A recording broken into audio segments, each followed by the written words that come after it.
All right. What is going on, everybody? Welcome back to another Serious Angler podcast.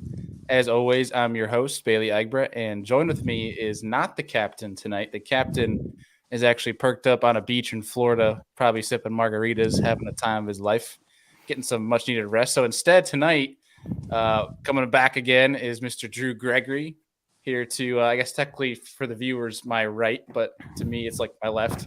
And on the bottom, Mr. Zack Hall, who hasn't been on the show in a while. So it's good to have you back, buddy. Fellas, what's going on? Not much, man. Good for the captain, though. Good for you, Mr. Full. Get out there, get some sun. I know you're talking that it was going to be 90s. Enjoy it. You deserve it, buddy. You work hard, so.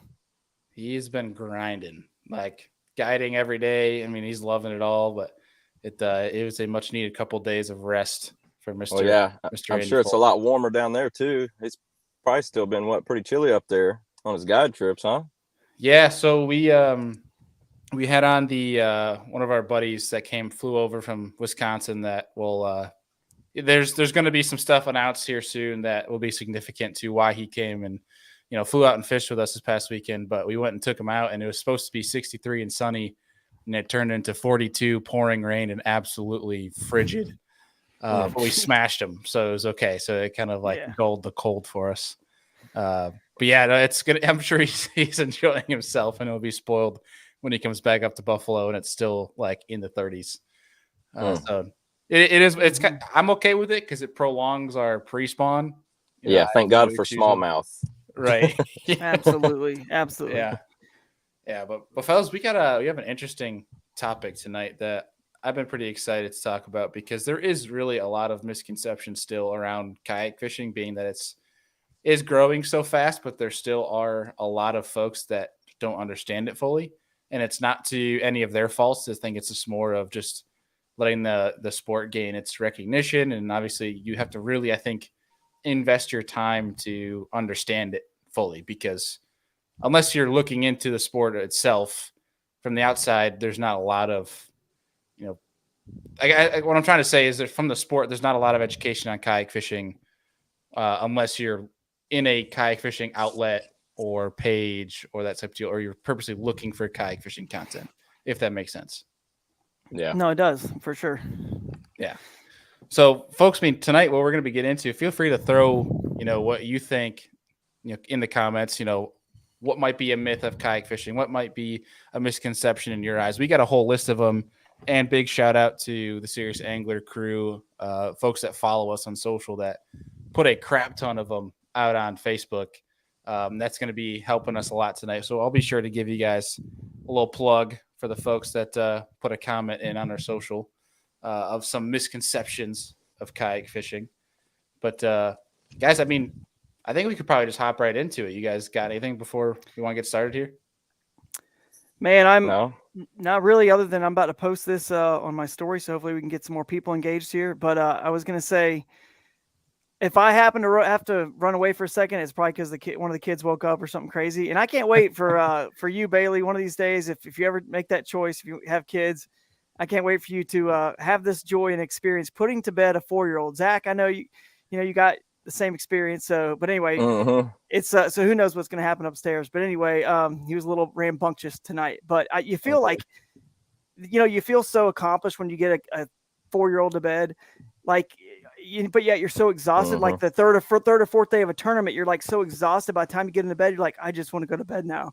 I'm like, dead. But anyway, so if I have to run, that's all I want to say. That's I'll be right back. So yeah, anytime they go to bed early, it's like a mini celebration in your mind. Like, what am I going to do? Vacation. Yeah, that's right. That's true, man. It is. That's funny. I'm ready to rock. Ready to rock, man. All right. So while you post that, Zach, what's the first one that tops your list of a myth or misconception of kayak fishing? Let's just jump right in. Let's see. I got some notes here.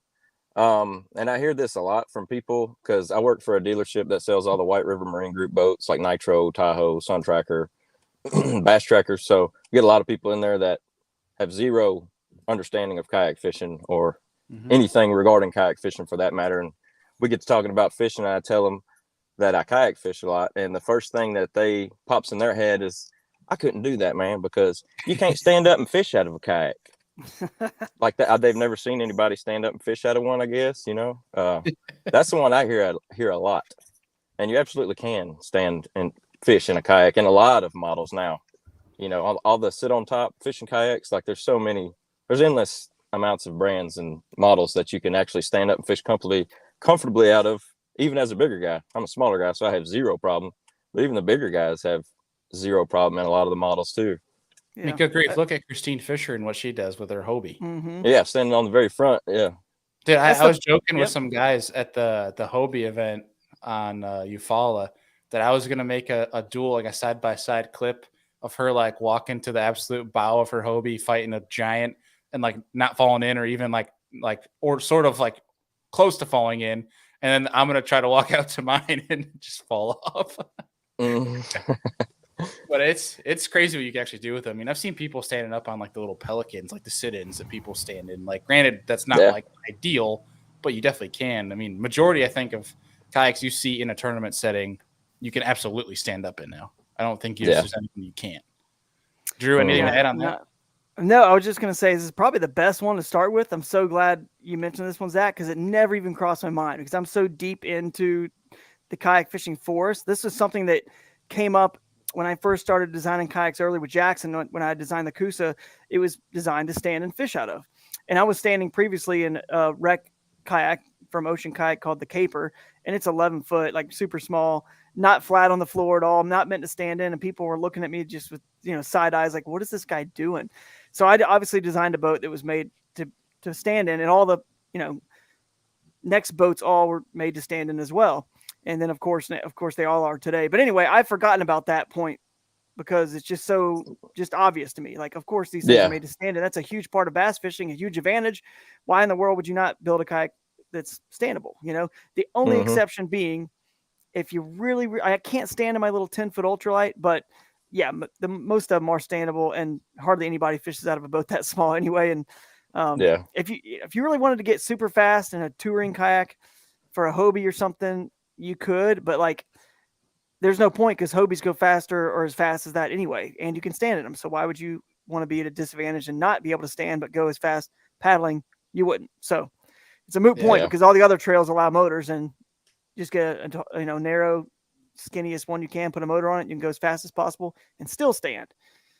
Yeah, this is actually kind of a cool deal too, because a lot of the comments we got in were kind of like reminders of some of the I guess I should say luxuries of kayak fishing that we kind of maybe the three of us, because we're so deep into it and so focused and been in it for a while, that we kind of forget, like we're at the beginning where it was kind of like the cool things to you, like being able to stand up on a kayak, especially for someone like me where you didn't have the boat experience prior. So it's that is a really good one to start with. It is for sure. But what you just said is funny, Bailey, because we're so deep into it, some of the ones we're going to get to next are actually only ones that us being so deep into it would actually know and understand. So it's kind of funny how that also works out.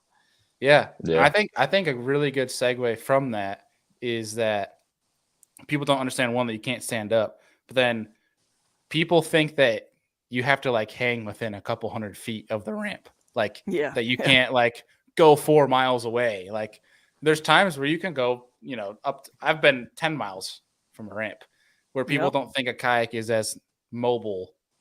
They think it's one where you have to launch and be within the eyesight of the launch, or it's dangerous. And I know, Zach, I'm sure you have something to add on that too, because I think we were chatting about that, the same point. And I believe it was just that people think you can't be too far offshore, which is one that I take. It's like a huge pet peeve of mine, which we'll get into in a little bit. What do you guys think about that? Like the whole mobility thing? And you guys like say like anyone like a boater will tell you like, I'm surprised you're so far away from the ramp type of deal. Yeah, it's a surprising thing for boaters for sure, especially when you got people like you, Bailey, that are on brush piles, 4 miles off the bank somewhere that some guy dropped, and thinking nobody's ever going to find it. And you're so good with your electronics, you find it and you're jacking his fish. And he thought it was safe from boats, much less kayaks. You know what I mean? So I've had that happen a couple times in New York where like I'm out, a mile offshore in Erie, and I'm getting like people will like they'll drive, like obviously Erie is expansive. So you see a boat coming and going from long ways away, and their heads do not leave. They're just like, what in the world? And then there's the people, and then the's the people that forget that their voice travels over water. Yeah. They're like, can you believe that thing? Yeah. What's he doing out here? Plan your trips according to the wind. That's all you got to do. Yeah, that's very true. Like wind. You can go as far out as you want within reason. Yeah, I mean, Drew had a good point with that too about big water and kayaks could be potentially. Not saying it's smart to be out in bad weather in a kayak, but in a worst case scenario, not that you can be mobile in something as bad as that, but you might actually be better off in a kayak versus a big boat. Do you want to specify that before we? Yeah, for sure. I mean, you're not going to hit a rock offshore, right? It's just water and depth. So you're not going to bust anything out. If your bilge pump breaks or it can't keep up or something happens with a boat, you're going down and there's nothing stopping it. You're just a hollow, just bubble of very safe to be out there as long as you got everything, your front hatches, everything's secured. I mean, I've taken kayaks offshore in the Pacific, in the Gulf, in the Atlantic. I've been in a lot of crazy wild places, and it really is at times like safer to be in the kayak, especially with the way they kind of ride. They're a little smaller and they'll bob up the waves a little bit better instead of a lot of the spearing that can happen off the bow, especially when you're moving at a faster speed like an outboard can produce. You're going to get a lot of this momentum and spearing, and just crazy stuff can happen because of that. So as a matter of fact, one of the times I felt the least safe in a kayak was when I was coming in, was on the Kissimmee chain with my motor guide, and I'm coming in, and the wind was just picking up on the other side of the lake where the landing was, and we didn't realize how bad it was over there, and there were seawalls everywhere. So now you got this washing machine kind of water just going crazy. And because I had the motor, it was actually worse because now I'm going fast, and they're all going different directions, and it's actually pushing me down and plowing me down into the waves. And I have still to this day don't know how I didn't flip and lose all my lithium pros and everything. But anyway, it would have been safer just to be with a paddle without the motors and whatnot. So I think it could be safer. There's an argument to that for sure. It's definitely going to take you longer to get out there. And like you said, Zach, if you can plan it with the wind's calm in the morning, kicks up a little bit stronger in the afternoon, so it can get you back. It's doable. And again, in tournaments, we're always, and this is a point I'll bring up for the whole rest of the show so people can remember, always keep in mind, whenever people say you can't do this in a kayak or you really can't do that in a tournament, you got to think about things this way or that way. Always remember, you're still always competing against other kayak anglers, not bass boats and not anybody else. It's still, we're all limited to the same thing. So when you tell me you can't do that and people are just believing that, that's what I'm going to be doing and probably doing good in the tournament, winning, because everyone else thinks I can't do that. I can't go do that. I got to stay here and I got to milk this area super hard because I can't cover a lot of water in a kayak. I can't crank up the outboard. Well, if you plan things right, you can make a few moves in a day. It's actually very possible. And we'll get into that. I'm going to show this real quick, Bailey. This is from the Bass Blaster. And it was he was, I don't know if you guys have ever seen that Bass Blaster email. Yeah, Kumar's got a really good deal. Yeah.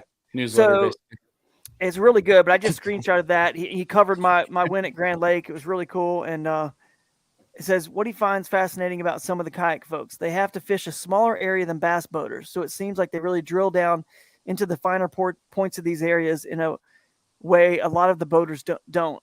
Absolutely. Yes. Yeah. And there's it's true in a lot of ways for sure. But then, like I said, he's all thinking that, but at the same time, you can still fish fast. You still can run and gun. I mean, he's right. You don't want it because you can't pick up and run to, you can't pick up and go 3 miles, and then go 3 again, then go 5, and then go 2 and 1 real quick. So we do have, there is a limit to our milk runs, if that makes sense. So he's right. Like Zach's saying, he's right. But then at the same time, I hear this all the time. Like you just, even Ike and Ellie was saying, man, you really got to learn to like milk an area and drill it down. But I want to bring up the opposite point. It's not, I think everyone thinks that's all you have to do and you can't really move. You can't load back up, you can't crank up the Tacoma outboard, right? Or the new Dodge outboard if you're Bailey, right? You can't do that stuff. You gotta, stay put. You just gotta milk this area for all it's worth. You can't move. But with our trolling motors, I've got a 109-pound thrust on my kayak, 36 volt, as fast as it'll go. I know people have torpedoes. You can, again, if you're making a 3-mile run or a 4-mile run, it's going to take a lot longer than a bass boat. So everyone's thinking you can't do it. Well, if all it's the just time management. if they're all thinking you can't do it, they're all sitting there, their fish is beat up. At some point, your fish are done. You got to leave. You can't just keep milking an area and think you're going to upgrade. You got to leave. So if you're the one that's smart enough to realize everyone thinks they can't go 4 miles in the middle of the day, or they can't. I drove an hour and a half on Champlain from the north side to the south side one day. Maybe it was even longer. I took out and moved. I still got second in that tournament. You know, it's like, even though I didn't even upgrade down there, but I did. So anyway, that's just something he said. And then he said, because of that, Zach is just a voice behind the picture. It's cool. I'm still paying attention. Sorry to hide you there, Zach. He says, no, it's fine. Because of that, and I guess because no rod lockers, they keep it simple, which is also interesting. It's I not wish like I could keep it simple. The Ned rig dominates. Yeah, right. But let's see. So anyway, that's pretty much. I'll get rid of that off the screen. But I mean, we do. Some people do. I prefer to keep it simple, for sure. But again, I kind of want to bring this up. Did people bring as many rods that are on the deck of a bass boat? 10, 12, 14 rods. So it's not really true either completely. Yeah. I brought 18 rods on a kayak before. I'm not happy or like proud of that fact, but I've done it. Yeah. I've always got 7 or 8 with me all the time, even just fun fishing. I mean, that's it is nice though. I will say, from someone that like myself, that is like the opposite of keeping it simple all the time, it is nice to go out with like 2 rods. It is freeing and no graph. Like you follow was awesome. When you got it dialed. Yeah, you're like, that's what I was gonna say. It's we've seen bass boaters before with 15 whatever rods on the deck, and then anytime you see someone with 2, the announcers always say what you just said, Zach. They say he's dialed. That's where you want to be. You want to be there, and that's actually kind of segues into this next picture here. Again, covering us all up now. This picture was posted on, it was taken after the Grand Lake win on Bassmaster, but it was posted on the Bassmaster Instagram account. And the funniest thing ever happened. The first comment, this is me and my little Crescent 10-foot, paddle kayak. It's a 10-foot ultralight, 49 pounds, super easy, lightweight. And I got 4 rods, and really I used like 2 the whole day, but I still had 4 out there with me. The reason I'm showing that picture is the first comment the guy said on the Bassmaster Instagram. He said something like, "Good for him, man. That guy looks like he really needs a kayak sponsor." Like the people in the outside world looking in, they think that right there is a sign of like you're like you can't fish as effectively. You're not as good, or you're not, like, you know what I mean? It's smaller, it's cheaper, it's lightweight. It's like, what can you do with that? They've seen these the bigger Hobies and the Titans and all the new canoes and the bigger stuff, and they just think, people from the outside in think that's a pro. If you have that, you're a freaking pro. But I came down Dardanelle, a creek in Dardanelle, and I'll give credit to Fred Rumbanis because I ran into him on a boat. He actually wasn't in his rat boat. I didn't know it was him, and he didn't know who I was, obviously. But I figured it out pretty soon because he said he was pre-fishing for a Toyota series. And I said, well, hey, I'll pull for you. What's your name? And he's kind of far away. I wasn't like super close to him, even though we talked for 20 minutes. I was staying my distance. And he said, "Oh, Fred Rumbanis." And I was like, "Bro, I mean, if you would have been in your boat or throwing a frog or something else, I should have recognized him." But anyway, we talked for 20 minutes or so. And just in that time, really quickly, like, he didn't judge what I was in. He realized really quick. And I knew quick too, by the way the guy was casting. I was like, dude, that guy is a stick. Like, he is on it. And he just kind of realized, like, man, this kid, it doesn't look like it's like something fancy, but he knew what I was doing, what I was talking about. And he kind of realized at that point that what I was in that little kayak because it was the right tool for the job. And they're limited to 1 boat per year, right? The same boat they have to use in all their tournaments. We're not. So, like, it's no different than a flipping stick, a cranking rod, all the different action rods we have. It's a different tool for the job. And that's the way I view the kayaks, because they allow us, which they obviously should always continue to allow that. Then I just see them all as different tools, and I bring 4 to each tournament on the trailer. And I pick the one that suits the right situation. 4? Yeah, I bring a solo skiff, a light tackle, a CK1, and an ultralight, but soon to be a shoal. I guess when you have your own kayak, I guess you could do that sort of thing. Or when they're not as, Crescent's not like a, super expensive brand or anything either. But yeah, I mean, I bring 4 because they all do something a little bit different. So, the solo skiff's big water. It's got a motor on it. It's basically a little mini boat, but it has to be ramp launched. You know what I mean? Mm-hmm. And then the light tackle is a 12.5-foot kayak that's an XI5 bracket on the front. And it's, if I need a motor, and I can use a motor in that series, but it doesn't have to be ramp launched, if that makes sense.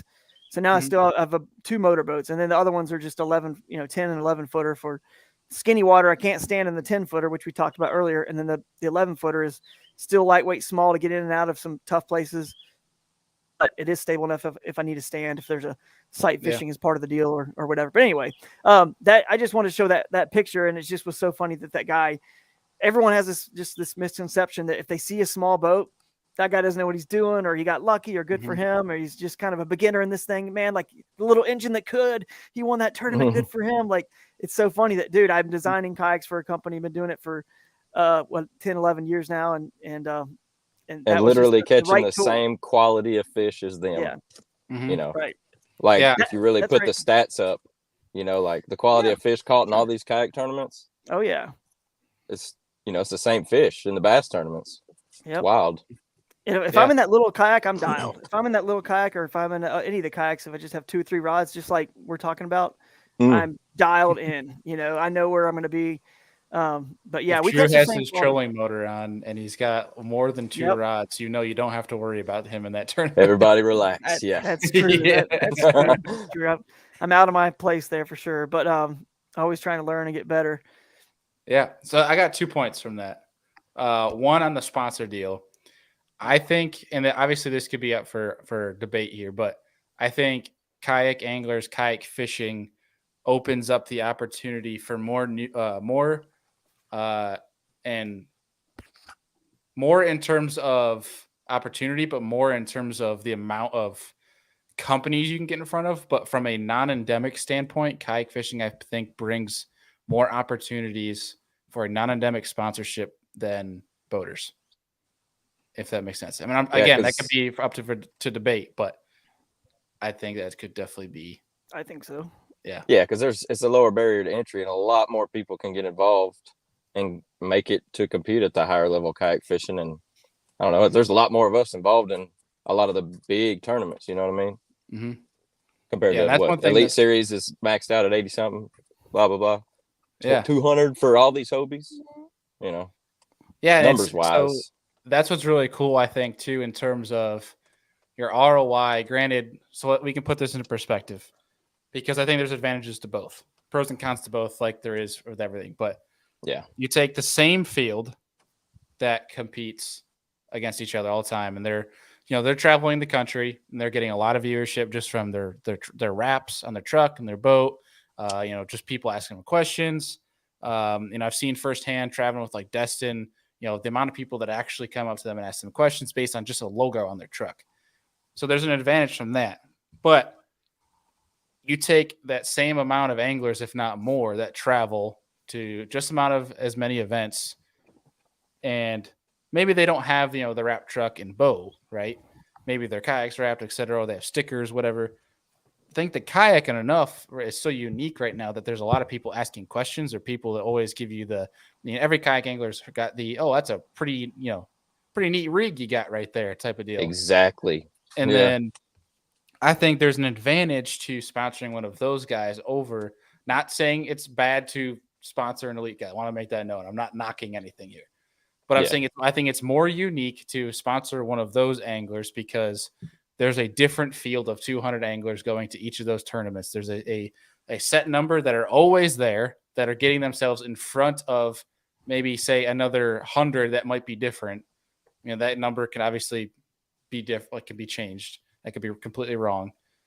But a lot of those anglers that are competing against some of our nation's best look up to the nation's best and take their judgment, their recommendation seriously, and you're getting it in front of more folks from that trail, which I think you're getting into. Whereas like an elite guy probably isn't going to care about what they might ask questions, but they're probably not going to care about what another elite guy is sponsored by, because they have their own.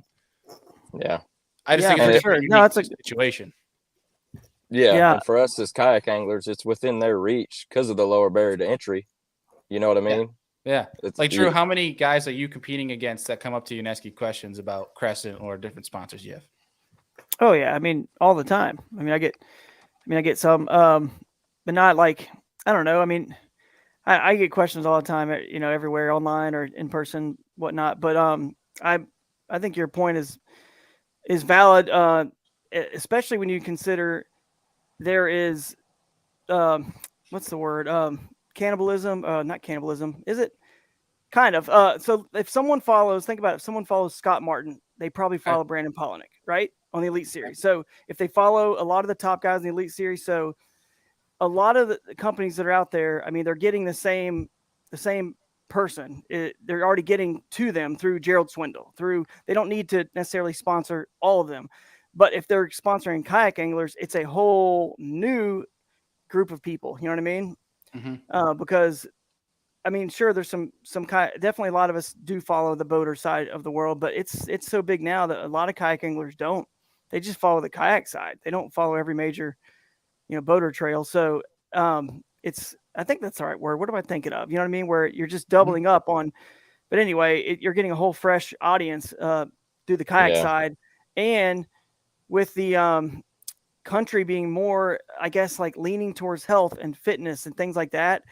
It's just a great, and a lot of brands out there are kind of pushing that way. Even like fast food restaurants now offer these things. It's just a healthy lifestyle sort of thing that people want to be a part of, and non-endemic brands want to be into health and fitness and clean eating and all things like that. Everyone has to kind of say or put on there, do the best they can, right, to manufacture good, clean products these days that are good for the environment, good for health, fitness, all that. So I think it's something that it's easy for a lot of companies to get behind, because we're promoting, I guess, we're not using gas. We're not using, you're getting exercise out there. We're inexpensive. I think it's just a good thing these non-endemics want to get behind. It's just a positive thing. And obviously more people total are kayak fishing now than ever before. And I can spit out the numbers. I've said it before, but I'll do it again because some people are new. But I think there's about, last checking, if you're counting a $200, $300 cheapo kayaks from Walmart and places like that, it's about 500,000 to 700,000 fishing kayaks are sold a year now. And that's compared to 9,000 bass boats. Now there's John boats and there's a used market and other boats, right, but fiberglass bass boats, it's a big difference. It's a huge difference. So I think those numbers are starting to get, I don't know, finally get to some of the marketing folks in some of these companies, and they're realizing, man, there's a big pool out there of folks that do this. And then of course, kayaking in general, you add those people onto it. It's pretty huge. Yeah. Heck yeah. And there's another thing I wanted to bring up here too. Cause I mean, the whole sponsor discussion of kayak versus boat, or, and both type of deal, we could probably do for hours. Because there's pros and cons of both. So I want to reiterate, I'm not knocking either. Right. But one thing I've noticed is I put out some TikToks of me in the kayak on Eufaula with gators, and the amount of I'm not blaming them, but naive folks to the fact of where kayaks have come to, what you can do in a kayak.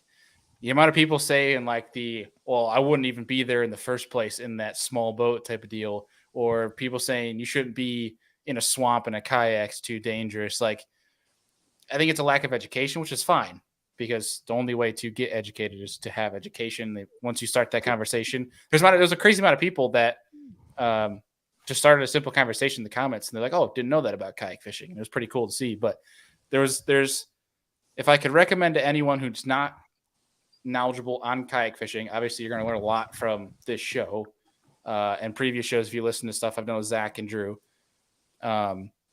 is the great Ted Lasso. I don't know if anyone else has watched that show yet. I've watched one or two episodes.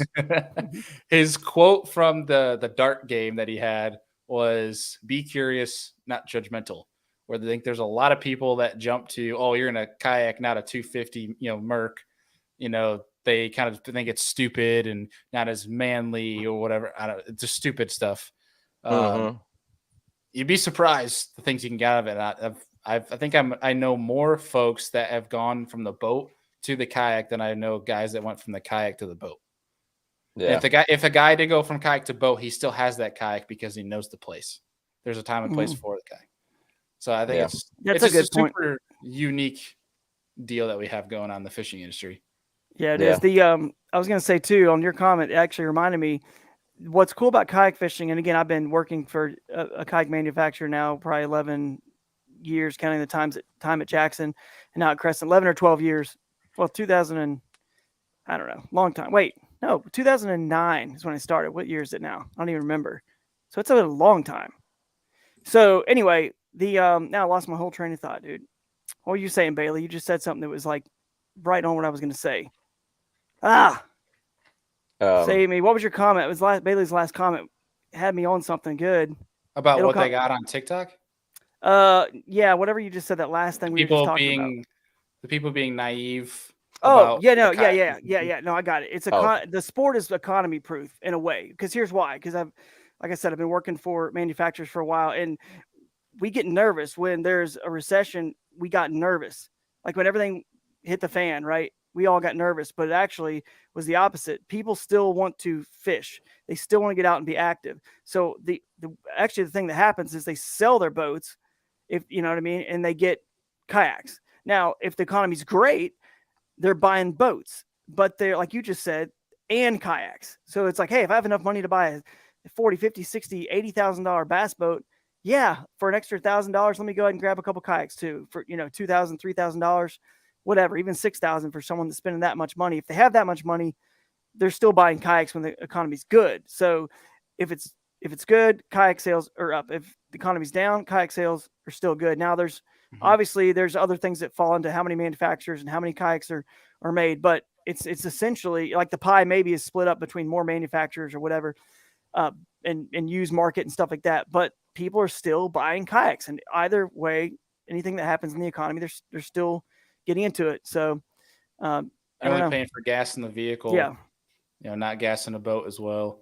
But we have the captain here in the comments, and this is where I wish we could have had him in the episode to give the boat perspective, because he mentioned how catching bass in a kayak might be easier, and I think I will have to side with him on that. Not saying catching them in a tournament is easier, but I think a kayak is way less obtrusive than a boat. Therefore, you might have a better chance at catching a fish, if that makes sense. Whereas you have too much going on with a boat. Whereas a boat, I think, can catch more fish because you could cover more water, get in front of more fish. Not saying that's a fact or set, but the sneaky factor goes way up, I think. You know what I mean? Yeah. I can't tell you how many times the wind has blown me. Whenever I'm just kind of like up glancing around looking, and I'm like on top of a fish, and I'll just drop it on them and just like, how many times have you done that in a boat? In 2 feet of water? Unless it's spawning smallmouth, never. Yeah. I mean, there's a lot of different scenarios, obviously, but I'm going to, it's funny because Rodney Moore and Kyle Jesse and I were talking about this on the last Inside Bassmaster podcast. And he was saying, so I have this, we have this advantage to go into some skinny water, like you were saying, Zach, be sneaky. So you get to a lot of these fish that the boaters can't get to. Do you feel like that helps you? And I was like, well, again, like, yes and no, man, because if I'm in a kayak tournament, other people obviously know that their kayak's floating 4, 5, 6 inches of water. They still look for those places. So nothing is hidden anymore. Even the places that boats can't get aren't like all of a sudden magically great in a kayak tournament, because a lot of us are looking for those. So anyway, I told him, I said that you got to learn. It's like the bass boaters. At some point, everyone's offshore with their, live scope and forward facing sonars. When does the bank and the sneak holes become advantageous for the bass boat world? The John Cox style, Jason Christie, things like that. So we kind of had this argument, and I feel like what Andy's saying here in the comments, I feel like it's dead even. I feel like the advantage we get from getting into sneaky places that bass boats can't get with unpressured fish, creeks with riffles up, where the boats certainly can't get, rapids and things like that. Yeah, that's good. We can get there, but other kayak anglers can get there. But then on the flip side, I just feel like it's on the bass boat, you can run. You got all these milk run of whatever, 100 brush piles you want to go hit. We definitely can't do that. So you're at an advantage there with the 250, right? So you make up for it there. We make up for it in water you can't, that's not as pressured. And I feel like it kind of comes out even, and which is why you see our weights are pretty much even, not the depth of the field. I'm talking the top 10% check cashing weights in kayak tournaments. We're not as deep, obviously, as the Elite Series and MLF and all that. Of course not. But that top 10% who's catching, cashing checks, if you do the length to weight equivalent, it's right there, pretty even, because we can get those sneaky spots, but they can run and get to, a few more fish in places like that real quick. So I think it breaks even personally. It'd be a really cool idea.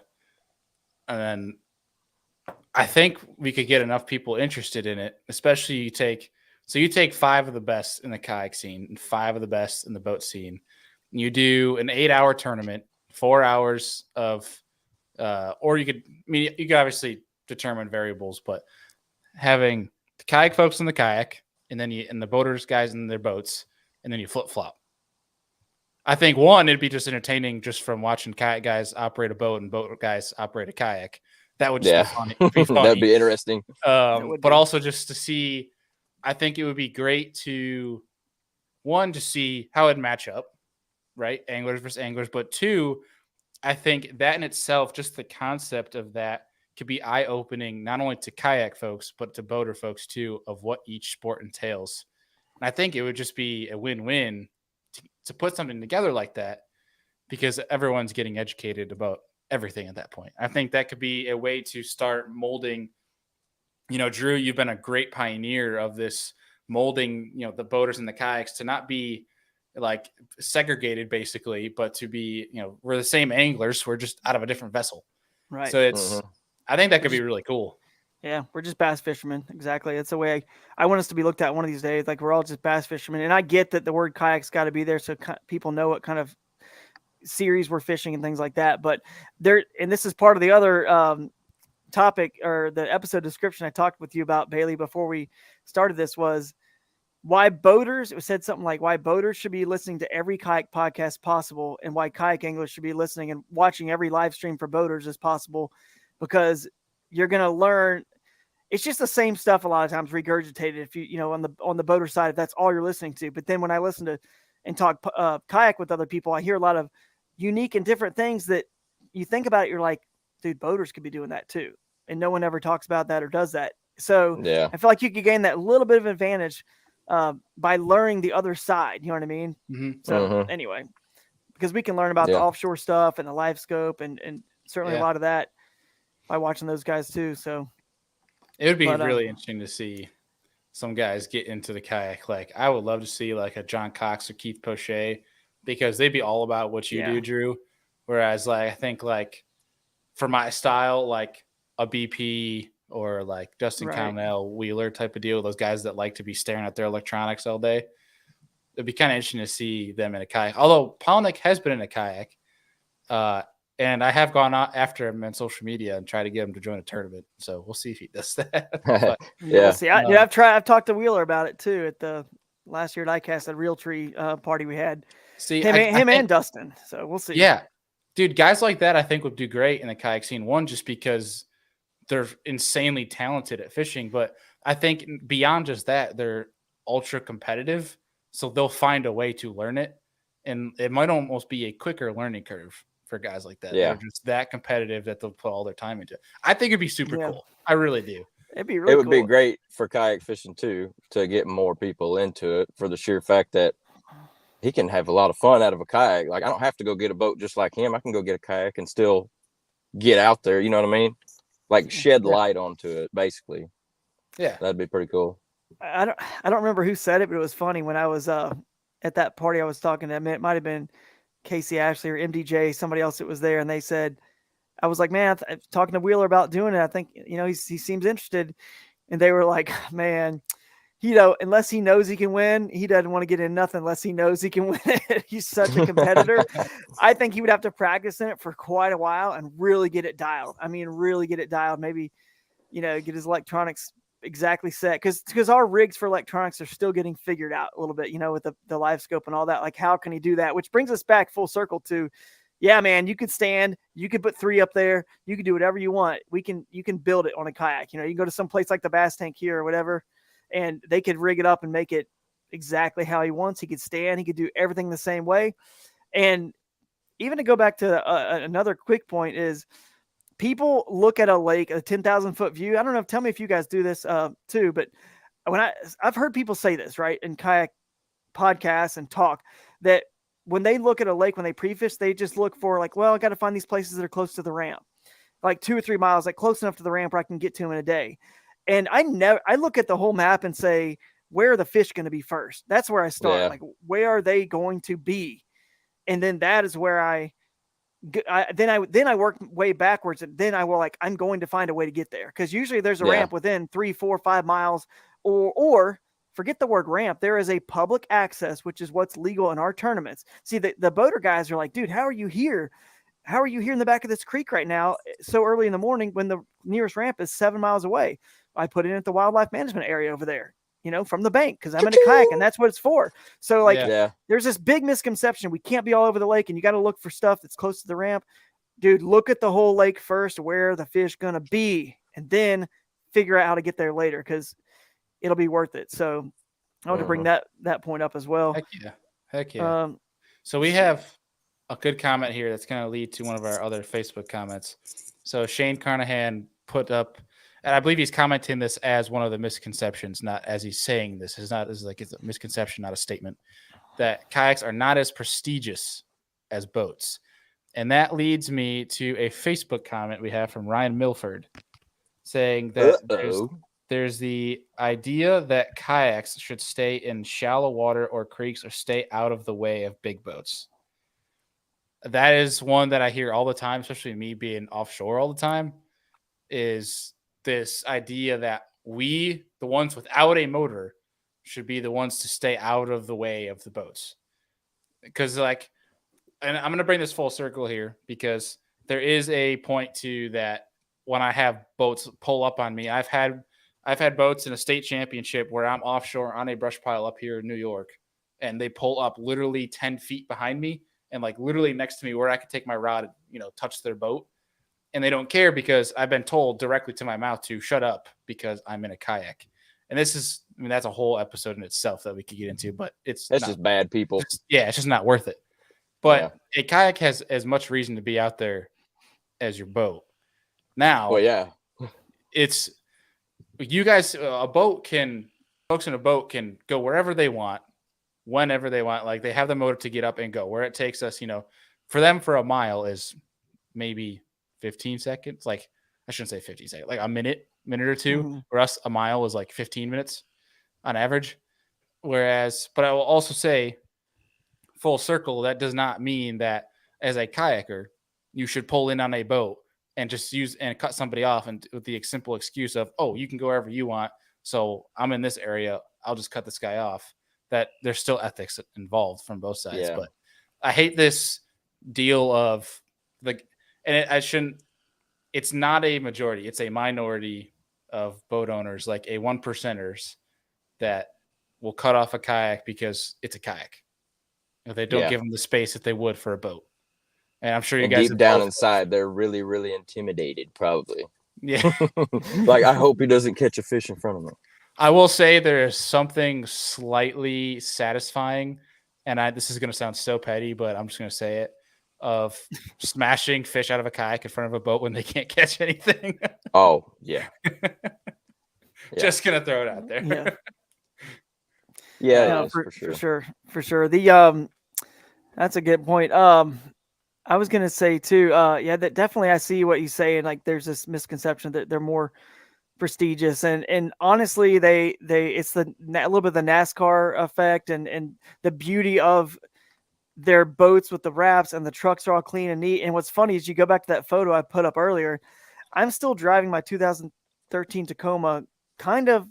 Because I love it, because it is beat up now. I did it all to it. I did get it new, and it was nice and neat at one point. But I like the fact that I look unintimidating to anybody else at places I park or boat ramps or whatever. It doesn't look like the truck you just want to go break into. It's got all these logos and it's pretty and clean and prestigious, like you're saying. Yeah. The new truck. Yeah. But anyway, I love the fact that I'm incognito a little bit. I'm a little subtle. that's kind of the way I'm sneaky. And that's kind of the way I kayak fish. So I want to stay a little sneaky and subtle like that. People obviously know my truck, but I don't have logos all over it and things like that, because I just want to stay a little stealthy. But anyway, it does force you. Or I was going to pull up this comment from Andy, unless y'all have anything else on that real quick. Yeah, I know you got one. I was going to say, he says it forces you to slow down, and he feels like it optimizes your ability to maximize an area's potential. And while 100%. Those who do slow down do maximize an area, I just see, and I'm only saying this because I see him say, like, I see that comment all the time, and it's not wrong, but I just want to like stress that I fish faster in my kayak than I ever did on a bass boat. I mean, I've got the trolling motor. I've got, you know what I mean? I'm in a river where the current's moving me. I've done 19 miles in a day down a river. I'm fishing fast. I chatterbait. I'm fishing super fast. Can you blame that on the current though? Why you fish that fast? Yeah, in that particular situation, sure. And then if you have a motor, well, I mean, I can slow down. I've got a drag chain. I have ways to slow down. But what I'm doing is, it's no different than why do you pull the trolling motor up and crank up the mercury to run? Because you, as an angler, have assessed that this area is done. It's not happening here anymore. And I've got other areas I want to go to that are, like, it's all about highest probability of catching a fish. If you're an angler and you study the bass, where and when that is based on everything that's happening on the lake. I feel like it's the same way for me in a kayak and on the river. So therefore, if everyone else is just going to sit there and keep working a bank that really I know is trash, I'm going to move fast, even though it's not as fast as an outboard. I fish super fast and I'm flying to specifically move and down a river or a bank of a lake. I'm flying to the juiciest spot where I think they're going to be. So I don't really feel like the kayak is forcing me to slow down at all, but a lot of people do, and they do. I mean, there's no doubt, like we said earlier, you can't have a milk run of 50 different places on a day or 30. You have to limit it. But again, and this is the only last comment I had too on your sponsorship thing, but the trucks are a good example. Trucks, tires, anything that has to do with trucks should be more likely to sponsor kayak anglers than even, again, they should still be sponsoring elite anglers and MLF. We've kind of said that caveat, and I'll say it too. Yeah. Still sponsor them for sure, but you should really be considering the kayak anglers, because our trucks are used during the tournament to get it. It's not like just give me to the lake and from the lake. It's literally on the tournament day. I've been 4-wheel drive so many times. If I don't make it through that road, in or out, once I've loaded back up, and I've actually, Toyota's doing a write up on the Grand Lake tournament, because I used the Tacoma to get to and from places that helped me dial in and kind of assess that lake as quickly as I could. And without that, even during the tournament, when you move, I've moved as many as 5 or 6 times. Again, it's the reliability of your vehicle. I mean, it's such a strong selling point, man. Like, and plus you can also highlight trucks that aren't giant V8 full size. You need that power to haul, which is great, because the marketing departments probably need something out there to really highlight and promote those trucks that are more mid-sized trucks as well. So it's a big win, I think, and why non-endemics, like truck companies especially, given our trucks are used during the tournament day, and we can't win, we can't get to and from our access points. Yeah, I mean, kayak anglers put their trucks in a lot more hairy situations than most bass boaters. I mean, they're going to a ramp. I put my Nissan Altima in more situations than most bass. Oh, no, you're right, your Zach. bumper You're right. came off at Toledo. Yeah, that's right. He was four-wheeling. I took that Nissan Altima off-roading in Toledo Bend and learned my lesson real quick. But hey, it made it. We're good. That thing was flapping in the wind. That was funny. But you're right, Zach. 4-wheel drive is used. The thing that the trucks were meant to do is actually done in the kayaks. Like, hardly anybody takes their nice $80,000 bass boat down a 4-wheel drive dirt road. You know what I mean? No one does that. We're actually real marketing and using the trucks for the reason they were originally meant. Now they're too nice and, like he was saying earlier, prestigious to actually utilize the features of those vehicles. It's kind of like a Range Rover. They were originally for off-roading, and now they're just soccer mom vehicles that no one ever uses, the 4-wheel drive and the crawl features and stuff like that the Tacomas and a lot of these newer vehicles have. but we do. So we're like really marketing. It's realistic. Our trucks are dirty because we actually use them. So I think that the company should be more apt to jump into our space, these non-endemics, than anywhere else. Personally, we have Steve Fields here in the comments. He's the media vote for Hobie BOS. I think we should petition. He gets all the cool shots. Yeah, for Steve to float the Susky in a kayak for his shots for the Susky event versus the boat. We can hook you up with a jet boat, Steve. I know some people in the Susquehanna. Oh, come on. It'd be more fun to watch them float down the river and take some pictures in the kayak. that would be. Get a tandem. Yeah. You and AJ in a tandem Hobie. You'd be fine. That would be great. What up, Steve? There's so many good points here. I'm trying to remember our train of thought. Oh, yeah. Going back to the slowing down fishing in a kayak, I think it's made me slow down a lot more, pick areas apart more. And I feel like in my head, it's made me a lot better of an angler as far as stuff that I've learned. You know what I mean? Not like wins or anything like that. Just stuff that I've learned and soaked in. And the amount of fish I have caught in such a small area when I figured certain things out. Like at Toledo Bend at the Hobie BOS, I had a pretty good day one, but I caught like 20, 25 fish in like a 10-foot radius area. It was a little piece of brush on a little bitty drop off that was in maybe 6 foot of water. And it was just loaded with fish. And I would cycle through 3 different baits and I would get consistent bites almost the whole day. Yep. Like you spread 20 fish out over the whole day, but that was good with as tough as it was. Yep. And you might have ran. Yeah, you might have ran if you had a 250. You might have left, you know, but you blow right past it. You catch one out of it, trolling motor and by, you catch one and you wouldn't make the same cast. And the smart folks would make another cast and realize there's no fish there. And they'd be like, okay, there's something here. Or maybe you could trolling motor past to see it on, forward facing. But that's a really good point. I think to add on that as well is I think I like Drew. I like to fish fast most of the time. There is times where like if I know there's a rock pile or a brush pile, I will slow down and fish that.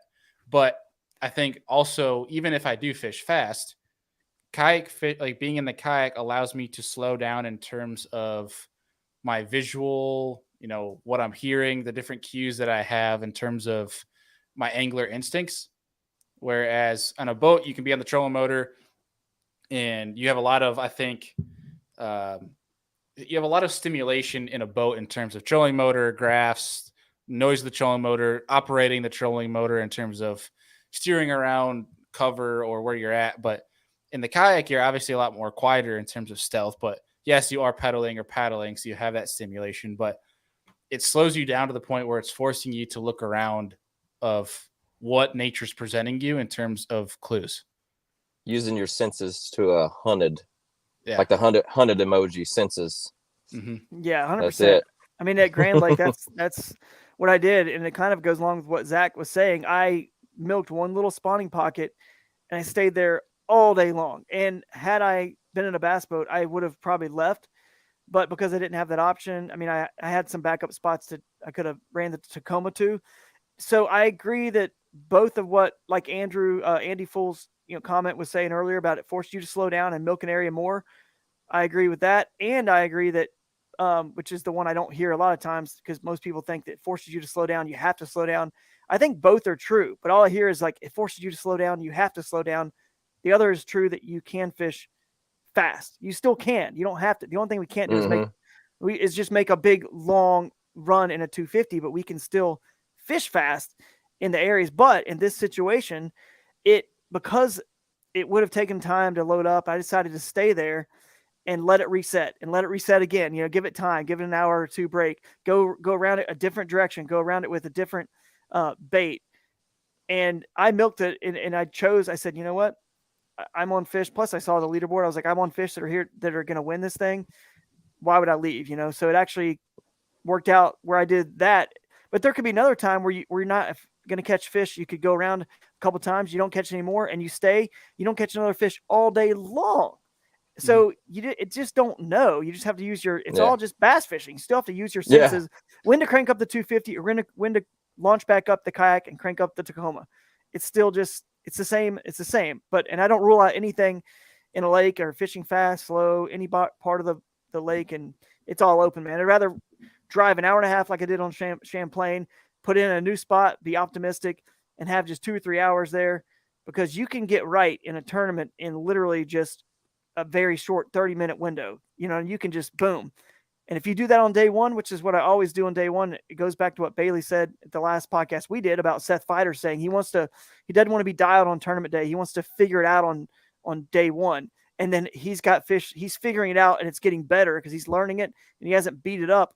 And if you have it dialed, you've beat it up too much, most likely, and it's fading and it's going from you. So it's all on the table for me. And that's kind of where I'll end that one. That's a really good point. Yeah. Yeah. It's about finding the perfect balance of time management and decision making. And it's so difficult sometimes. Like finding the balance. You know? I think there's definitely an added level of severity in terms of your decisions you make in a kayak tournament versus decisions you make in a boat tournament. Yeah, because you could pedal for an hour and a half, get into something that was good in practice or you're confident in, and it's just, and then what are you going to do? You've burned an hour and a half. So exactly, yeah. It's hard to do it. And this isn't like really a strategy show as much, but I will say that I'll throw this little tip in there. If it's ever a spot that is what you're saying, Zach, like I'm either starting there, so I got that 30 minutes of, you know what I mean, of time at the beginning of the day to utilize it, or I'm ending there, or I know that spot exists and I'm going to the spot that's closest to the access point first, so that and that's usually what I do. The spot that I think is good, if I have a couple that are kind of like a coin flip, they could equally be as good, and one of them is really close to a ramp or an access point, I'm going there first, because if the crap hits the fan and it's not happening, I'm like a 5-minute paddle away or whatever. I'm short distance away, 10, 15 minute, whatever, just kind of short, close to getting back in the Tacoma and going somewhere else. And then, and then obviously if you end the day at a spot that's far away, you've got time to get your photos in, get back and all that until you as long as you have signal, you can take a big risk on a longer run, especially if you got a decent bag already, or, just looking to make a big upgrade or a Hail Mary. So beginning of the day or end of the day, and do the close ones to the access points first, if you can, or ones that you think are going to get hit by the boaters and other kayakers, hit that one first. Yeah. Drew, I'm really curious about something. It's like completely off topic, but like when you hit multiple spots in a day, right? Like say you've hit like what, 3 spots in a day before? Oh, like I think I did 5 or 6, 5 or 6 in La Crosse, in Wisconsin, because there was a lot of the roads parallel the fishery. Here's my question. Yeah. It's totally off topic. Do you sprint from your kayak to your truck? Yeah. Do you have some hustle? Are you hustling? Yeah. Usually I'm pretty quick. Yeah. Nice. That's all I was curious about. It actually, I'm in a pretty quick sprint. People out there pleasure fishing, just looking at this guy run like something's crazy. On fire. Like, you okay? Some guy at the ramps putting in, "Hey, Drew, sorry I can't talk," and he's sprinting right by. Just fishing a tournament. What do you mean? The older I get, the harder it's becoming, the sprint. And actually, not lose my breath where I'm now out of breath to paddle or whatever. But I'm just out of shape, man. Just from the lower body. If I had a pedal drive, I'm sure I'd be a little bit better shape in the lower body. But anyway, yeah, I think in Dardanelle one time I moved 5 times. And so that's the other thing. The fisheries that have good access, you can move a lot more, Running my run, Forrest, run.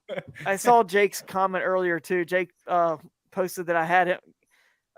And it's actually funny. I did have Jake help me get my truck at the end of the day one time.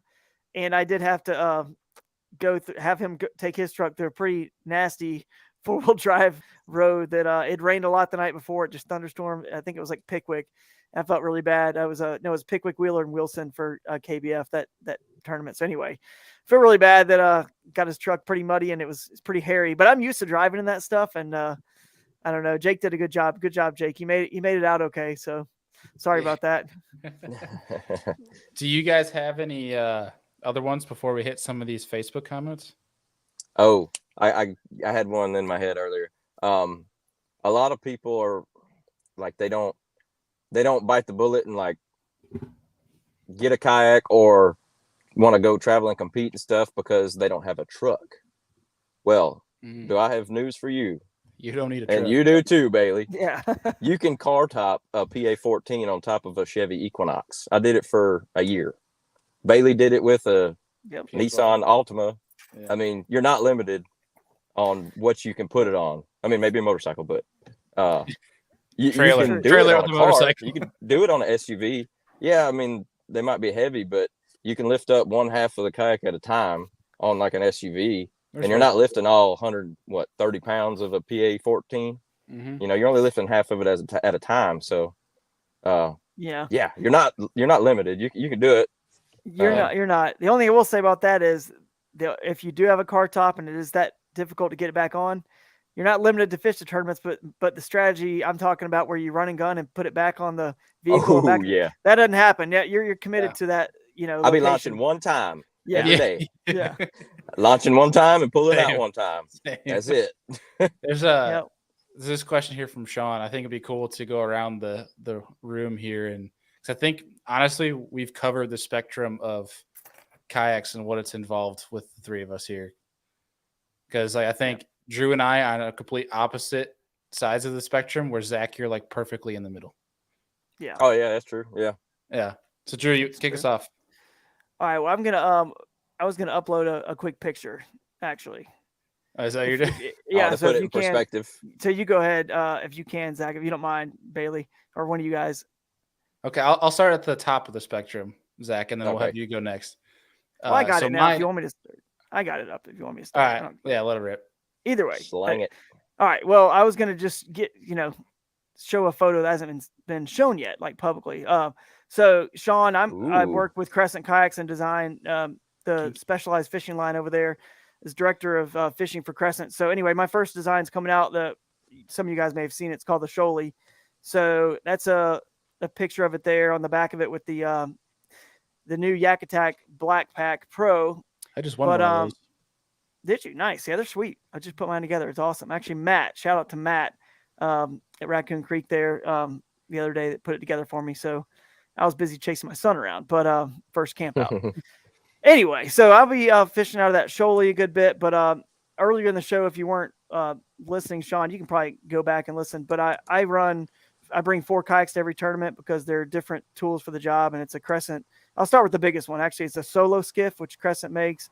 It's a mini little boat, which is legal. It's rotomolded, paddle, push pole. It's marketed for all the above motors, up to 5 horsepower gas motor even. I use that for big water and places that, it's got a little poling platform, a little better for sight fishing. So I'll use that. And then it has to be ramp launch. So again, if there's a boat ramp, I got to launch it there. It's very hard. It's super heavy to launch anywhere else. And then I've got a Crescent light tackle that's 12.5 foot that I have an XI5 on. That's a quick release bracket for motor guide. So basically it's for places I still use a motor in tournaments that allow motors, but I can't, ramp launch. There's no ramp. So I'm just going to slide that in from whatever, carry my batteries. I use Lithium Pros 36 volt batteries there, and just walk them down and fish that way. And then the other 2, I've got a CK1 Venture from Crescent, which is a 11 footer that's super light. I can get it in and out of, tough to access places, but it's wide enough still to stand. It's not like going to break any speed barriers or anything paddling it, but it's still paddles pretty good speed, but it's standable for sure. And then the Crescent Ultralight, which was on this photo here, is the little 10 foot 49 pounder that's definitely going to get me into some smaller and tighter places than other kayaks can go. Or if their access is very difficult, if I have to, a quarter mile walk or whatever. So we can access from any public water, which is what makes our sport so cool. And I love the fact that we are so different in a lot of ways. Our strategy is different. The way we do so many things is different. So it's a different product than the bass boat world. So one day when it's on TV, it's not like it's just the same thing being regurgitated. It's actually very different. The rivers, the creeks, the oxbows, the backwaters. It's so different than the bass boat game, which is going to make it hopefully appealing. It's kind of like sand volleyball and indoor, volleyball, right? They're both great for the sport of volleyball, and they're building that whole sport. If sand volleyball didn't exist, the whole commerce of volleyball would not, or whatever economy of volleyball would not be as big as it is. And for kayak fishing, it's cool that we can help build up the sport of bass fishing as a whole as well. So anyway, those are the kayaks I'm running, and hopefully that helped. Yeah. So like really quick, the one that you use the most, probably the skinny water one, right? Man, Do you have one you use more than the others? Not really. In pre-fishing, I use, so I don't know where I'm going to be fishing in the tournament. I'll say I use the solo skiff the least at this point, even though I got fourth in the Bassmaster, championship, kayak series championship on Possum Kingdom out of that boat last year, and I've used it on done really well in some tournaments. But pre-fishing of pretty much, it's crazy. Like every access point, every waypoint I have on a map, they all are from different varieties, from a boat ramp to a very tough bridge access. And I'd much rather, especially in pre-fishing, just take the little light one on a tough access. And then maybe if the spot turns out to be a hit, and I'm like, man, I'd really love to stand and fish that spot, but standing to be able to see down in the water. I'm like, okay, well then it's not that much heavier. It's like 13, maybe 12 or 13 pounds heavier to get the CK1 down there. But for just running a gun on a pre-fishing, it's not like worth the extra weight and stuff. So during the tournament, I might pick the 11-footer instead. You know what I mean? So I don't know, man. There's really not one I use more over the other. All kind of equal. But I actually prefer to find places where I can use that smallest one, because if I do that, then I'm somewhere no one else is going to be. Makes sense. Word. Yeah. Zach, go through yours, dude. I'm rocking a PA. Oh, my lights just cut off. Hold on. There we go. We got some light again. I'm rocking a PA 12 right now. I had a PA 14 last year, and I really liked it a lot. I got a PA 12 this year, and I really like it a lot. It's stable. I feel like the 14 was a little more stable than the 12, but I can't complain about the 12 at all. I fished during a freaking thunderstorm the other day, and a Hobie PA 12 paired up with the micro power pole is like perfect. I found exactly what I needed. You know what I mean? The perfect setup, I should say, for me. And like the storage in the front hatch, storage down there in the floor. I got my little routines of where I put everything, where I reach for stuff, and it's just set up perfect for me. And it's tough, It's a little bit heavier, but I like it. I like it a lot. Heck yeah. And do you run a graph on it or anything like that? I haven't ran graphs all year. I've just been keeping it simple. I've been going Jordan Marshall style on them. I dig it.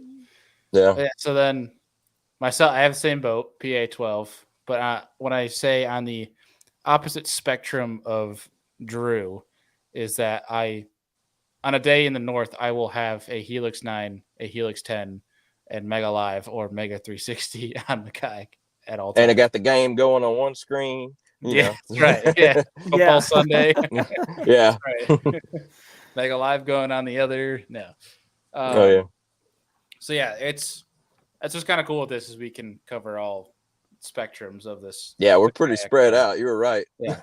Which leads into a great point of the first Facebook comment that I have is from Tom Hins, is that you spent that much on a kayak setup, you might as well have bought a boat and I get that comment all the time, especially with the amount of electronics I have. That one's been around the block for sure. And here's the first thing I usually say back. Well, yeah, and I'll say it out there. Yes, I would love to have a boat. A kayak's always going to have a place, but I would love to have a boat someday. I'm not paying for maintenance on my kayak. I'm not paying for gas on my kayak. And beyond a pedal drive, I don't have to worry about that thing breaking down. Yeah. And if it does break down, I have backup pedals. It's a quick swap versus my engine breaks down. I'm out for a period of time and relying on someone else to fix it. Yep. Entry fees, quick and easy. Yeah. Entry fees are cheaper for some of the biggest kayak tournaments in the country compared to bass boat tournaments. It's a lot more affordable. I've been able to go fish lakes that I dreamed of fishing since I was a kid, just because of how much more affordable it is for me to get there and fish it in my kayak compared to doing it all with a bass boat. You know what I mean? My definition of being able to afford stuff is different than other people's. You know what I mean? And some people can afford whatever they want to. But it's perfect for me. That's it. Chef's kiss or whatever. Yeah, that's it.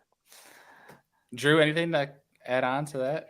Only thing is what you just said. I do only run a graph on that solo skiff because now I've got the the Garmin with the live scope and all that on it. So and got that from the Bass Tank. So thanks to those guys over there. They know how to set things up for sure, and are the experts too, and customer service, do a great job. So shout out to them. But yeah, I got it on that one. But I always will be true to who I am, and I prefer to fish the rivers and creeks and get away without the electronics if I can. But it's also harder to, with the black box and stuff like that, with that unit, you can't just swap that easily, with the live scope. So you kind of have to like stick to one. If you're going to use multiple kayaks like I'm doing, you kind of have to figure out, maybe if you're not running live scope, I guess it's easier. You can switch your graph to whatever. But if you are, you got to kind of have to hone in on the one that's going to be for that tool, So yeah, for sure. So here's one I wanted to get to, because we've been talking so good about kayaks.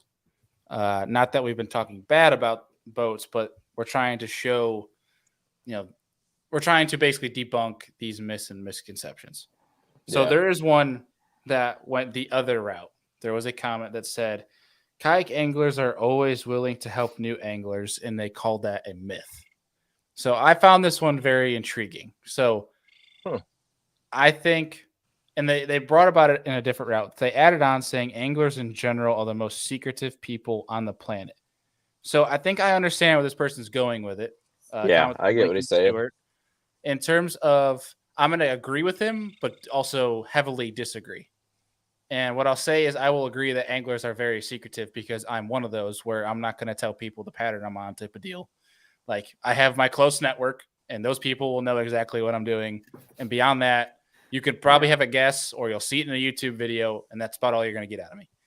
Yeah. That being said, I will heavily disagree on the kayak anglers not helping out new anglers. I have never seen a kayak angler not go out of their way to help other kayak anglers at the ramp, on the water, whatever it may be. When you put the actual fishing, like what they're catching, aside, kayak anglers are one of the most helpful people, I think, at the ramp. I don't know how many times, this is a big shout out to Brad Case. How many times he probably helped launch 5 boats, like at the Possum Kingdom launch last year at the Bass Kayak Championship, before he even launched himself. There was a bunch of striper guys going out, and he helped launch their boats for them. And I think he was actually late onto the water because of that. Yep. He also picked up a kayak for me from Crescent, because one of our guys needed it. I think it was Robert Weicker at the Bassmaster Kayak Series Championship, because I knew I'd put a message out, who's coming from, through Georgia, from Alabama, from that direction. And I think Brad's in Mississippi. He said he was. And I said, and hey, do you have a space on your trailer? He said, yeah, sure, I'll stop by. He stopped by, picked it up, and was on the way to get over there. Actually, was leaving the parking lot after he strapped it down, and his transmission literally just went out of his truck right then. He had to rent a U-Haul. His truck was worked on there, rent a U-Haul, still hooked the trailer up, and still brought the kayak over to us, to Robert and I. So he's a good example of somebody.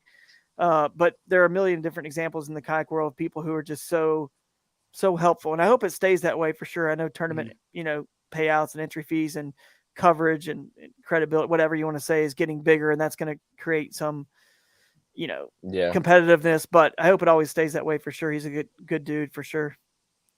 Yeah. Steve Fields added in there saying, in all my years around the world, without question, kayak anglers are more helpful to those new in the sport. So that's a lot more sport. And I will add on that too. Like, I've been in a bunch of boat tournaments. I've been in a bunch of kayak tournaments. I've had boat tournaments. It's more local ones where guys are, free spirits and like going out to have fun, joking with each other at the ramp, over coffee, whatever. But I've also been in like bigger scale tournaments where like it almost seems cutthroat, or like people don't want to talk to each other at the ramp when you're launching. Whereas like launches for the kayak tournaments are some of like, you're just going fishing with your boys. Like, that's really what it seems like. Yeah. Most cases. I mean, there's a few bad apples out there that are like, take it way too serious in terms of that. Which, look out for Nolan Miner's new video, because that'll be a great example of a bad apple. Yeah, he had a lovely run in. But for 99.9% of the time, like, I mean, not that, except maybe not Drew, because he doesn't see anyone at the ramps that he goes to. But everyone's usually having a great time. Very lonely. the idea. Yeah. I mean, once that clock, strikes, I mean, I think everyone's serious and they're competitive, but like people are helping each other at the ramp. Like they're having a conversation and like there's certain people that'll talk and tell them where they're going to fish. And like, like Brady and I at Eufaula told each other exactly where we're going to be. So, we weren't stepping on each other's toes. And, I think we were genuinely like, we wanted to win, but like genuinely we're rooting for each other too at the same time, which is weird. If that makes any sense. It does, man. And it kind of almost leads into another, myth, or maybe it's just something we want to like just touch on, is that we're not trying to ever take away anything from, I think sometimes maybe people in the bass boat world are like, man, they're, we're not trying to take away anything from them, or, we're just trying to add to the sport of bass fishing. You know what I mean? Like that started with them. We're trying to come in and add to it, not take anything away. So I think some people might feel like, I don't want to, I don't know. I don't know why a lot of I won't say a lot, but some of the national bass fishing media, I'll call them bass fishing, not bass boat fishing media, because they are, bass fishing. No one's podcast or name says bass boat. It all says, it's all about bass fishing. Mm-hmm. I don't know why some of them don't, still haven't kind of, really embrace the kayak anglers in terms of them being on as guests. And maybe live stream has something to do with it. We're not live, so people can't follow along and see us. They also, maybe also our purses aren't, we're not winning 100 grand or 50K every tournament. I don't know why, but I don't know if they feel like, well, they're just trying to take away a little bit of what we're doing, or I don't know, but you're right, Zach. Yeah, we're good. You got lit up now.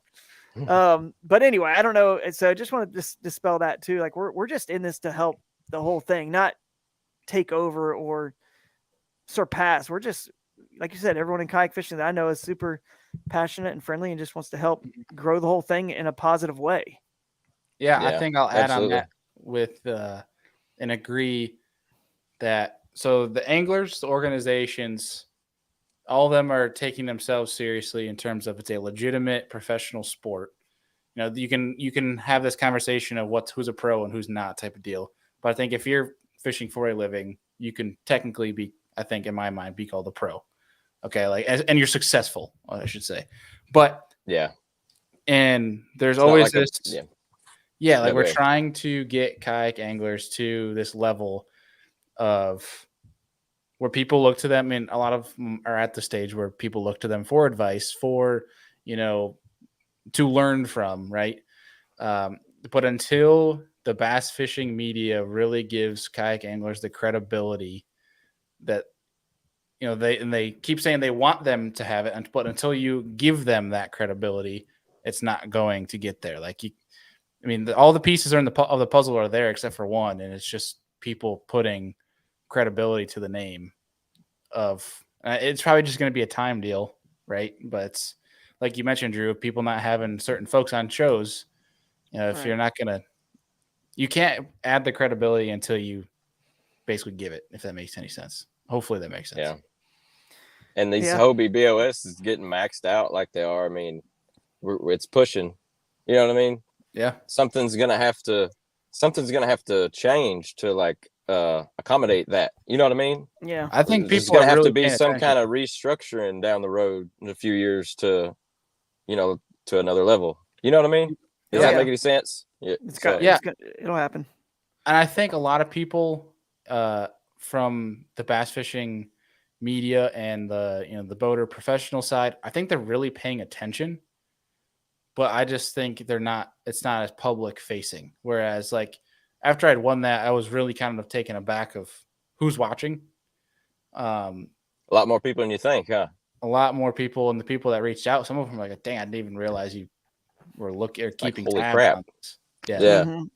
So I think it's going in the right direction. It's just those certain, platforms need to give credit where credit is due, and that's not just boat anymore.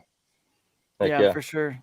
I see Lawrence Smith comment here. He says, I'm waiting to see what Bassmaster does for more coverage for kayaks. And I mean, honestly, they're doing a pretty darn good job, I would say, because they cover the Hobie BOS on the website as well. They cover their Bassmaster kayak series. And then, I mean, being, the most, recent winner for the Bassmaster event. I mean, I had to go work for it and kind of, twist anybody's arm. I had to at least like make contact with some of the folks, these national podcasts and radio shows, but they were more than happy to have me on. And a lot of them, of course, called me or messaged me to have me on the podcast. But, a few of them, they definitely, I had to contact them, but I just think they were excited about it. They just, like I said, they're kind of have been locked in doing the same, they follow the same series so much that once they start getting that in their heads of their schedule, like, because in my head, I follow all of it. I follow everything. So every weekend or every weekday, whatever it is, I know which tournament's next. Is it a Toyota series? Is it a, whatever, Elite Series event? Is it an Open? I follow it all. So they just have to get that in their head of the routine. Like, okay, is there a Bassmaster kayak, or is there a Hobie, or is the KBF tournament? Once they start to kind of get that and start following it enough, they're going to see a lot of the same names pop up. They're going to start to become a fan and learn it, follow us on social media, the ones who do it. And they're going to start to kind of get that, man, these guys really know what they're talking about. They know what they're doing. They're well-spoken. And I think that my viewers and audience could learn something new and bring some juice that's from a different angle that no one's ever heard before. And one of these days, maybe someone will cross over and kind of, I know a lot of people want to see it happen. Like one kayak angler just cross over, go to the boat side, kick some butt, just to sort of prove. Yeah. Well, he was a boater first. Bassmaster AOI. But I mean, I guess it still counts. Yeah, but he was a boater, I think, first. Then he went and did a kayak event to get the championship. Yeah, and he, but I think he was a boater first. Was already fishing that stuff out there. But I mean, someone that's been more considered in the kayak scene, and I've considered it, even just doing 3 opens. Let's just go into one region, or do the MPFL. We should throw them out there. They're a great series that only has 6 events, so you could afford to still fish your kayak stuff and do that. Now we get into the whole big problem of, well, I got to get the boat and the graphs and the motor and the trolling motor. Express type of guy. I for sure am an express type of guy. And there you go. Trust me, I've considered, and actually was trying to talk to them before we had, the birth of our daughter here, and you get reminded how crazy that first year and couple years is. I was considering getting in the MPFL. I talked to Brad Knight, the owner. I've talked to Fat Cat, and talked to the guys at Express a little bit. I talked to John Stuka, walked me over there and introduced me to some folks, and I could have certainly pulled the trigger. I'm interested for sure, because I do think that forward-facing sonar, and I think Keith Carson, what he does, and John Cox are good examples. You can still win doing that kind of stuff. You can. So anyway, I think it opens up a little bit of a gap in that area, and I might break down trying to get to a spot, and I might have 0, but I mean, I also could win the thing, very easily, trying to get to some crazy stuff that, but you have 200 boats in an open or whatever, 250, most likely somebody else has got a smaller 18-foot, because they allow some smaller boats in those, and probably he's found it as well. Because if they got that small boat, they probably found that stuff. But them old skimp backs be getting way back up in there. Yeah, that's right. You never know. But anyway, he don't know what a skimp back is. Bailey don't know what a skimp back is. Is this a Louisiana thing? What's going on down there? It's just like a little old tiller handle that you can get just about anywhere you want. You can jump logs and everything. That would be nice, dude. I did look up all the rules. I know all the rules, and that would be not allowed for sure. You have to have. You can't even bring extra gas tanks. They've got to be whatever the manufacturer has installed. You've got to have a 150 minimum. I think 18-foot was the minimum length for an open. And you're carrying a co-angler around, and no jet motors, obviously, stuff like that. So, I mean, I got it all kind of figured out in terms of the rules. It's just a matter of that's a massive expense to, you know what I mean? Hit up on all the sponsors of, everyone to, plus the entry fees go up. I mean, it's just starting from scratch. If you're going to make that kind of an investment, you need to be, fully invested, right? To compete, to justify it. Just to do 3 tournaments a year or 6, MPFL, it's a lot you have to do. And it's hard enough for me to get all my kayaks ready for the year. Because I usually get, new ones over there as well on that side. Since I work for the company, and I know a lot of anglers do who are sponsored, because the companies do want them in the newest colors and newest models, all the upgraded features and things like that. It takes a lot of work. Not as much work as the on the boater side, but it takes a lot of work to switch over boats every single year. And then you add in that I use 4. Now that I don't move the solo skiff over, it stays the same. But anyway, switching over even a 2 or 3 of them is tough. So. Yeah. Heck yeah. Well, boys, do you guys have any last misconceptions before we wrap it up here tonight? Anything we're forgetting? I'm sure there's more. We can always do it episode 2, but wait, there's more. What do the comments say? Anything juicy? I don't know, but while you're looking, if you want to look at those, I mean, the last thing I would just say is we've kind of touched on, but never really said it. Just straight up, like, you know, these kayak anglers today, they're sort of looking up to other kayak anglers. You know, they're kids that are being born today or in their 10, 11, 12 years old. It's not just the boater world. So they're looking up to kayak anglers, and that's who they're learning from. They desire to be in the kayak space, and the kayak anglers are at the top are just as good. That's a misconception. They are just as good as the top. And Mike Iaconelli said it too. You don't have to listen to me. I'm not saying this because I'm a kayak angler. If you want to term me that, whatever. Ike said it. You know, others have said it. I mean, I fished with back when I filmed Hooked on Wild Waters. I fished with, you know, Stetson Blaylock and Latimer and Chris Lane on an episode. I fished with a lot of these top guys. Bailey, I know you have too, Zach. Like, we fished with a lot of sticks. You know what I mean? And there's a lot of guys out there that could be on the Elite Series that just don't want to travel. They're just local sticks that are just as good. Yeah. And everyone knows that Absolutely. and believes that. Everyone believes that, knows that. And I just want to make sure, everyone, like, kayak anglers, man, the top 10% of our field, we're choosing that. We could go and fish the boater side and probably do pretty well, but we love kayak, and that's why we're here, and that's where we want to be. It's by choice. But in terms of our fishing ability, you know, right up there, I think, with a lot of the top guys. Oh yeah, absolutely. Can you confirm or deny this comment from Jake saying that you have skied on the back of 2 alligators in Florida while skipping a chatterbait? Well, dude, I felt like I was almost doing that. I had some pretty hairy situations with some gators. It's kind of a long story, but it's for another time, which maybe I've even shared it on here before. The Kissimmee tournament was a couple years ago. It was pretty insane. Being in a kayak that's little, 10 or 11 footer with kayaks that are 15 foot. It's definitely intimidating for sure. But well, we'll have to have on the little lamp here. Drew, what we'll do is we have episode 300 coming up. When we have our carved out time to get a bunch of guests on and do story time, we'll notch that down and have you give us that story. But it's a pretty good one. Heck yeah. Before I think Zach, kills this truck he's in with the light for this. Oh, we're good for this podcast. Just making sure the folks at home can see my handsome face. Your bright and shining half face. of my handsome face. I look like Scarface right now. You do. You look like the low light at the bar. Yeah. It's like I look good from far away, good. But you get close to me like, ooh. Well, boys, I think we should wrap it up here. But that was a fun episode. I think it calls for an episode 2, and maybe get some more folks in that could add some different perspectives to it. But I think overall, a lot more. Yeah, there's a lot more questions, I'm sure, or comments too. I'm sure stuff we'll think about when we get off. Oh yeah, for sure, for sure. Well, boys, do you guys have anything you want the folks to know before we tune out here? No, I don't think so. I don't know. Go fish. Get out and go fishing. Go fish.